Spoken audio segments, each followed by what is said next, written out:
All right, so yesterday we discussed how Joe Manchin is a massively corrupted ghoul who has conflicting interests, to say the least, as he is coming out and opposing this $3.5 trillion infrastructure plan, which, among many other things, will begin the process of doing things like investing in climate change infrastructure and beginning the process of addressing big pharmaceuticals ripping off Americans left and right, and allow the federal government to actually start negotiating drug prices directly with these big pharma companies so that they aren't just able to set arbitrary prices at whatever level they want and allow them to completely rip off the American people. So I got a story here for you guys that is a leaked series of documents, basically, by The Intercept's Ryan Grimm, that dives into how not only Joe Manchin has corrupting influences in his own personal life, but also his family seems to be basically a giant corrupt mafia crime syndicate that profits off of some of the most evil and despicable shit that exists within American society. So today we're going to be talking about Joe Manchin's daughter, who has been apparently profiting to the tune of millions of dollars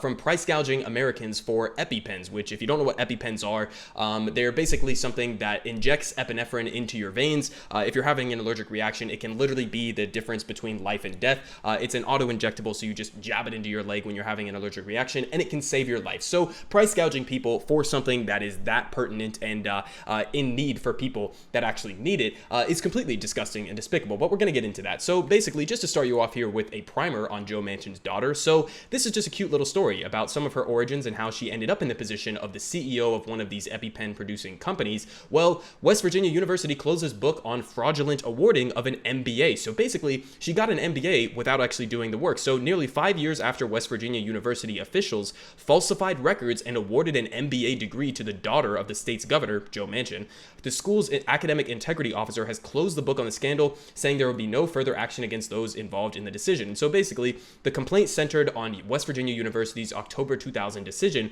to award a degree retroactively to Milan executive Heather Bresch, the daughter of then Governor Joe Manchin and a close friend of Michael Garrison, West Virginia University's president at the time. And 6 months later, an independent panel hired by West Virginia University to investigate the incident concluded that administrators falsified Mrs. Bresch's transcript to back her claim that she had earned an MBA degree in 1998, and their actions included adding courses to her transcript that she did not take or pay for and entering grades simply pulled from thin air, according to the panel. So basically, his daughter got this degree from a West Virginia university because Joe Manchin was buddy-buddy with one of the presidents of the university, and she got this degree where they just completely falsified records. I mean, okay, congratulations. Honestly, I wish they would do that for me, and it would make college significantly easier, but unfortunately, I guess you got to be related to the governor or something like that for that to be a privilege that you actually get. So now onto the actual meat of this new scandal that has been emerging from, again, The Intercept. So Heather Bresch, Joe Manchin's daughter, played a direct part in the Epi-Pen price inflation scandal. A new email shows the former Milan CEO worked with her counterpart at Pfizer to corner the market and keep costs up. So what actually happened here? So Heather Bresch, the former president and CEO of the drug maker Milan, worked directly with CEO of Pfizer to keep prices of the company's Epi-Pen product artificially high, according to new documents released as part of an ongoing lawsuit. And the documents also show Bresch approving a scheme to force customers captured by the company's monopoly to purchase 2 Epi-Pens at once, regardless of the medical need. And the Epi-Pen is an auto-injectable device that, like I was saying, injects epinephrine into the body and can be the difference between life or death for a person suffering a severe allergic reaction. And among the documents is an email that was sent on behalf of Bresch, who is the daughter of Senator Joe Manchin, to her counterpart at Pfizer, then CEO Ian Reed. And in the email sent in January of 2011, Bresch confirms a previous discussion with Reed in which he says that the two agreed that as part of a deal, Pfizer would disinvest from its Epi-Pen competitor, Adrenaclick. Eliminating its main competitor would then allow Milan to continue raising its prices. And you can see here, they basically just outlined this literally in the email. So Ian, I trust all is well. I'm sending you this email as a reminder that you were to send me confirmation relative to our discussion regarding Epi-Pen. In that discussion, you indicated that you would be divesting your Adrenaclick product once the Pfizer King deal closes, and I understand your tender offer is closing today, so I would appreciate an email. So they're just admitting the corruption in these emails, right, that have been, because of this new investigation that's happening, have been leaked. But they're literally just openly admitting they're coordinating behind the scenes. Two gigantic pharmaceutical companies are coordinating behind the scenes to corner and monopolize a market where Adrenaclick was barely eating into Epi-Pens prices. And they're basically like, no, we want even that small competitor to be completely crushed. Pfizer, will you help us do that so we can continue to price gouge the American people as much as possible? And that's exactly what happened. So just a little background. In 2007, when Mylan acquired the rights to market the drug from Merck, which is also happens to be weird, coincidental connection here, also happens to be the producer of ivermectin, which has also been a prominent news story recently. But when in 2007, Mylan acquired the rights from the market drug from Merck by buying its specialty pharmaceutical subsidiary Day, a 2-pack cost less than $100. Okay, so before they bought this, cost less than $100, a tiny fraction of what it costs today. And the result of the deal with Merck was that Mylan manufactured part of the EpiPen delivery system, but not the medication itself, while owning the brand name and the right to distribute the whole product. And the drug itself was produced by King Pharmaceuticals, which manufactured it exclusively for Mylan. Now, King, the producer of this medicine, in 2010 announced that it would be purchased by Pfizer, okay, which was licensed to sell Adrenaclick, an EpiPen competitor, the previous year. And the deal between Pfizer and Mylan led the former to withdraw its competitor from the market and partner with Mylan on EpiPen, locking down a monopoly. So you see what happened there, right?